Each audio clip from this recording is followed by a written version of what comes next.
नमस्कार साथियों, आप सभी का बहुत बहुत स्वागत है। साथियों, आज की इस वीडियो में हम शाला दर्पण पोर्टल पर विद्यार्थी की इच्छित तृतीय भाषा की मैपिंग किस प्रकार करते हैं इसके बारे में बात करेंगे। साथ ही साथ इसका जो प्रिंट आउट किस प्रकार निकालते हैं और इसके डेटा को किस प्रकार लॉग करते हैं, इन सब के बारे में बात करेंगे। तो चलिए साथियों, वीडियो को शुरू करते हैं। Subscribe now and press the bell icon. Never miss an update.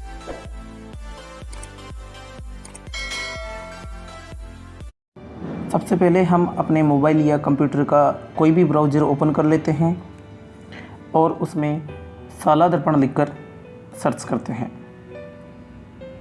जैसे ही हम सर्च करेंगे तो हमारे सामने कुछ वेबसाइट्स खुलकर सामने आते हैं। यहाँ पर सबसे ऊपर वाला जो वेबसाइट है, इस पर हमें क्लिक करना है। जैसे ही हम क्लिक करते हैं तो कुछ इस प्रकार का वेबसाइट हमारे सामने आ जाता है। यहाँ पर दिए गए नोटिफिकेशन को हम हटा देंगे। इसके बाद ऊपर लॉगिन वाले बटन पर हमें क्लिक करना है। लॉगिन बटन पर क्लिक करने के बाद कुछ इस प्रकार का लॉगिन पेज हमारे सामने आता है, जहाँ पर हमें अपने विद्यालय की लॉगिन आईडी और पासवर्ड डालना है और दिए गए कैप्चा एंटर करने के बाद लॉगिन करना है। जैसे ही लॉगिन करते हैं तो कुछ इस प्रकार का मेन इंटरफेस हमारे सामने आ जाता है, जहाँ पर हमारे सामने काफ़ी सारे टैब दिए हुए होते हैं। इसमें से हमें स्टूडेंट टैब पर क्लिक करना है। क्लिक करने के बाद में हमारे सामने कुछ इस प्रकार के काफ़ी सारे मॉड्यूल खुल जाते हैं, जिनमें से हमें student desired third language subject वाले मॉड्यूल पर हमें क्लिक करना है। क्लिक करने के बाद में कुछ इस प्रकार का एक पेज खुलता है, जहां पर हमारे सामने सेशन, क्लास और सेक्शन का ऑप्शन दिया हुआ है। जैसे ही हम मैपिंग करना शुरू करते हैं तो सबसे पहले हमें सेशन का चुनाव कर लेना है। उसके बाद हम कक्षा का चयन करते हैं, जिस भी कक्षा की हमें मैपिंग करनी हो।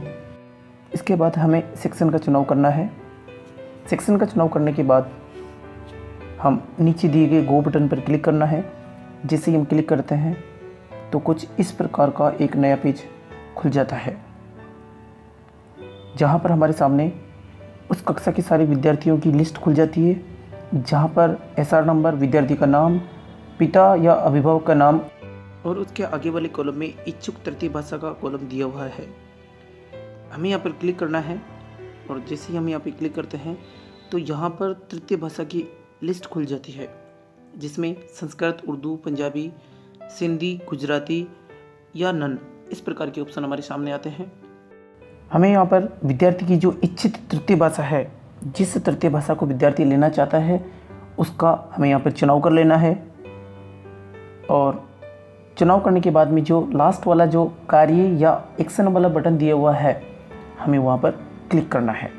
जैसे ही हम क्लिक करते हैं तो कुछ इस प्रकार से सक्सेसफुली इसका जो डाटा है वो सेव हो जाता है। यहाँ पर इस प्रकार एक नोटिफिकेशन आया है, स्टूडेंट एडेड अपडेटेड सक्सेसफुली। ठीक इसी प्रकार सभी विद्यार्थियों की एक एक करके हमें तृतीय भाषा का चुनाव कर लेना है और सभी की तृतीय भाषा का चुनाव कर लेने के बाद में हम इसी नीचे की तरफ स्क्रॉल करेंगे, जहां पर हमारे सामने कुछ इस प्रकार के ऑप्शन शो होते हैं। जहां पर प्रिंट ड्राफ्ट वाला एक ऑप्शन दिया हुआ है, जहां पर हम क्लिक करके इस तृतीय लैंग्वेज वाला जो डेटा है इसको प्रिंट कर सकते हैं। जैसे हम क्लिक करेंगे तो कुछ इस प्रकार से इसका प्रिंट प्रीव्यू हमारे सामने आ जाता है। यहाँ पर साथियों, हमें इसकी मैपिंग करने से पहले इसका एक बार इस प्रकार से प्रिंट प्रीव्यू निकाल कर हमें यहाँ पर विद्यार्थी और अभिभावक के हस्ताक्षर करवा लेने हैं और उनकी इच्छा से ही हमें यहाँ पर तृतीय भाषा का चुनाव करना है। इस प्रकार करने के बाद में इसका प्रिंट आउट निकाल लें और इसको विद्यालय रिकॉर्ड में सुरक्षित रख लें। ये सब प्रक्रिया पूरी करने के बाद में नीचे की तरफ जो लॉक ऑन का ऑप्शन दिखाई दे रहा है, यहाँ से हम इसे लॉक कर दें। लॉक करने के बाद में हमारा जो तृतीय भाषा का जो चुनाव का जो कार्य है वो कंप्लीट हो जाता है और इस प्रकार से हम विद्यार्थी की जो इच्छित तृतीय भाषा की प्रविष्टि है शाला दर्पण पोर्टल पर ऑनलाइन सबमिट कर पाते हैं। साथियों, अगर आपको वीडियो अच्छा लगा हो तो इसे लाइक करें, अपने अन्य साथियों के साथ इसे शेयर करें और अगर आपने अभी तक हमारे चैनल को सब्सक्राइब नहीं किया हो तो प्लीज़ सब्सक्राइब कर बेल आइकन जरूर दबा लें। धन्यवाद।